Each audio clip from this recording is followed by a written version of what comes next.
Il-mara ta' 48 sena li s-sibt filgħodu qalet daqqa ta' turnavit frasa għadha fil-periklu tal-mewt.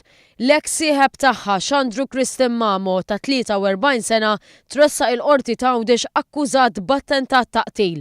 Mamo tressaq il-qorti il-ħadd wara nofsinhar. Quddiem il-Maġistrat José Demicoli Mamo wieġeb li mhux ħati li s-sibt filgħodu niffet ras Silvia Zammit b'turnavit fid-dar residenzjali tagħha fit-triq Giuseppe Grek fix-xara Għawdex. Mamo qed ikun akkużat li wettaq dan l-att bil-ħsieb li joqtol jew iqiegħed fil-periklu il-ħajja tal-vittma li kawża ġrieħi ta' natura gravi fuq Silvia Zammit li kellu fil-pussess tiegħu strument li jaqtaw bil-ponta u talli fl-istess ħin u ġurnata kif ukoll jiem qabel biż-żaħħa li tintuża l-vjolenza kontriha.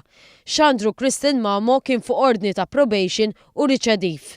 Jidher li l-każ seħħ wara li nqala argument bejn il-koppja li eskala tant li r-raġel ta' daqqiet lil mara wara rasa b'turnavit twil 6 pulzieri. Is-sibt filgħodu Zammit inġibet Malta permezz ta' helikopter biex wara fl-isptar Mater Dei sarilha intervent biex jitneħħa it-turnavit. Minkejja li Mamo wieġeb mhux ħati, id-difiża ma talbitx għal ħelsien mill-arrest ta' Xandru Mamo u għalhekk intbagħat il-ħabs ta' Kordin.